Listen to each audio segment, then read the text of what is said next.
आदाब, मैं गुफरान खान। आप देख रहे हैं इंडिया रिपोर्ट का ये बेहद ख़ास शो तारीख़ गवाह है। आज गुमनाम तारीख़ के हवाले से बात करेंगे यूसुफ मेहर अली की ज़िंदगी के अहम वाक़यात पर। यूसुफ साहब का मुल्क की आज़ादी में काफ़ी अहम योगदान था। अंग्रेज़ भारत छोड़ो या क्विट इंडिया और साइमन गो बैक अपने इतिहास में पढ़ा होगा, लेकिन तारीख़ के पन्ने को जब बारीकी से पलटेंगे तो इन नारों को देने वाले का नाम यूसुफ मेहर अली सामने आएगा, जो आज गुमनामी के किसी कोने में दफन है या जिसको जानबूझ के दफन किया गया है। आज़ादी की तहरीक के इस अहम मतवाले जिसने आज़ादी के लिए अपना सब कुछ कुर्बान कर दिया, जिसको हम भूल गए।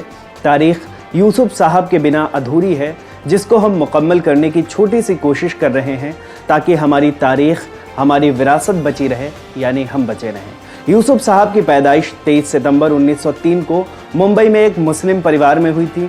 वो एक मालदार फैमिली से ताल्लुक़ रखते हैं। उन्होंने कलकत्ता और मुंबई से तालीम हासिल की। आज़ादी की तहरीक के दौरान उन्हें 8 बार जेल की काल कोठरी में कैद किया गया। उन्होंने गरीबों और मजलूमों के हक़ की लड़ाई लड़ी। उनको शेर व शायरी का भी काफ़ी शौक़ था। यूसुफ साहब के अल्फाज का ही जलवा था कि उनके शब्दों ने हवाओं में बगावत की आग लगा दी थी। अंग्रेज़ों भारत छोड़ो के नारे ने ब्रिटिश हुकूमत की बुनियाद हिलाकर रख दी थी, जिसके बाद अंग्रेज़ों को मजबूरन भारत को ग़ुलामी की जंजीरों से आज़ाद करना पड़ा। बात उस वक्त की है जब 1928 में अंग्रेज़ों ने साइमन आयोग का गठन किया, जिसमें 7 मेंबर शामिल किए गए। साइमन आयोग भारत के संवैधानिक सुधारों के लिए आया था, लेकिन इस आयोग में एक भी भारतीय मेंबर शामिल नहीं था। इसकी वजह से आयोग के खिलाफ लोगों का गुस्सा फूट पड़ा। लोगों में बेइंतहा गुस्सा था। तभी यूसुफ साहब ने बॉम्बे यूथ लीग का गठन किया। उसके बाद साइमन कमीशन के खिलाफ मुहिम छेड़ दी।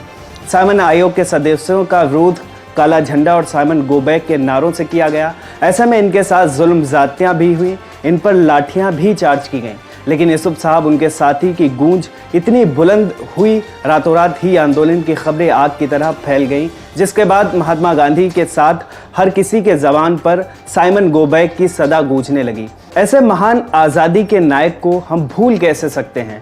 यूसुफ साहब ने सविनय अवज्ञा आंदोलन और नमक आंदोलन में भी काफ़ी अहम योगदान निभाया था। आज़ादी के इस महान नायक को वो हक नहीं मिला जिसके वो हकदार थे, लेकिन यूसुफ साहब ने जिस आज़ादी का ख्वाब देखा था, अपनी आंखों से उस आज़ाद मुल्क की सुबह उनको नसीब हुई थी। फिर धीरे धीरे उनको कई बीमारियों ने जकड़ लिया।